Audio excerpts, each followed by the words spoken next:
Warren G. Harding, A Presidential Legacy. Born on November 2, 1865, Warren Gamaliel Harding grew up in a small Ohio village. His parents, George and Phoebe Harding, were both dedicated to their children's education and well-being, instilling the values of hard work and determination. Raised in a tight-knit family, Harding was the eldest of 8 children. His father, a farmer and later a physician, and his mother, a midwife, provided a nurturing environment that emphasized community, responsibility, and moral integrity. Harding attended local schools and later enrolled in Ohio Central College.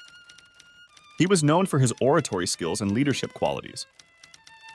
After graduating in 1882, he briefly taught before pursuing a career in journalism, which would shape his future. Starting as a reporter, Harding quickly moved up the ranks in the newspaper industry. He bought the failing Marion Star and transformed it into a successful publication, gaining respect for his editorial integrity and business acumen, which bolstered his local reputation. In 1891, Harding married Florence Kling DeWolf, a divorcee with a young son. Florence was instrumental in his personal and professional life, bringing her own business experience to their partnership. Their marriage remained a cornerstone of Harding's subsequent political career. Warren G. Harding's entry into politics was marked by his charismatic presence and persuasive oratory skills. He began his political journey with a focus on pragmatic solutions and garnered support from his local community, quickly rising within the Republican Party.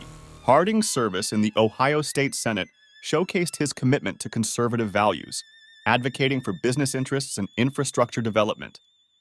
His legislative efforts earned him respect and recognition, solidifying his reputation as a capable and influential politician in Ohio.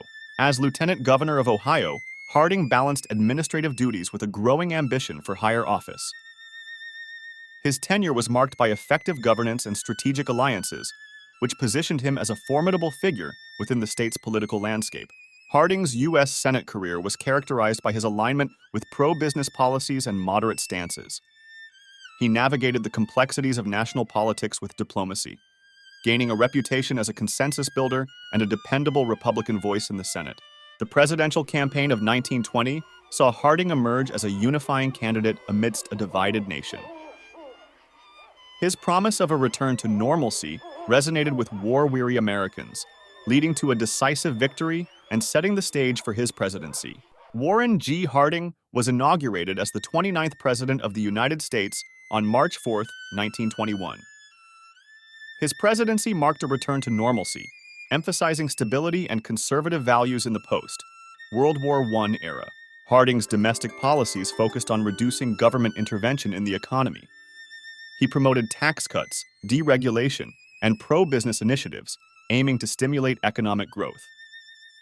His administration also prioritized veterans' benefits and the establishment of the Bureau of the Budget. In foreign policy, Harding sought to promote peace and stability.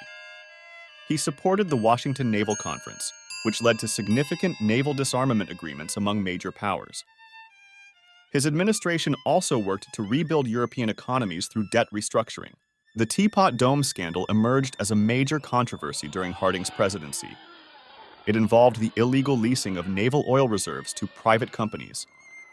The scandal tarnished Harding's administration and led to widespread public outrage and congressional investigations. Harding's cabinet included key appointments such as Herbert Hoover as Secretary of Commerce and Andrew Mellon as Secretary of the Treasury. However, several appointees were involved in corruption scandals, which significantly impacted the administration's reputation and effectiveness. Harding's cabinet included influential figures like Herbert Hoover and Andrew Mellon, who shaped economic policies. However, it was also marred by corrupt officials like Albert B. Fall, whose involvement in the Teapot Dome scandal tarnished the administration's reputation. Public perception of Harding fluctuated throughout his presidency. Initially, his amiable personality and promises of a return to normalcy endeared him to many. However, as scandals emerged, public trust waned, and media criticism intensified, overshadowing his achievements. Harding's health issues began to surface during his presidency. Frequent bouts of illness were often kept from the public, but they took a toll on his ability to govern effectively. His sudden death in 1923 shocked the nation and raised questions about his leadership. Following his death, Harding's legacy became a subject of intense scrutiny. While some praised his efforts to stabilize the post-war economy, others condemned his administration's scandals. Historians continue to debate his effectiveness and the long-term impact of his policies.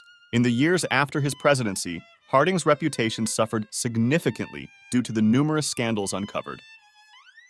Despite some contributions to American politics, his tenure is often remembered more for its controversies than its accomplishments, reflecting a complex and contentious historical significance. Warren G. Harding's contributions to American politics include his efforts to restore normalcy post World War I and his support for pro-business policies. His administration's focus on economic growth laid the groundwork for the prosperous Roaring Twenties. Despite his achievements, Harding's legacy is marred by scandals such as the Teapot Dome, which overshadowed his presidency. Historical assessments often critique his leadership, yet his impact on American politics remains significant, shaping future presidential approaches to governance and economic policy.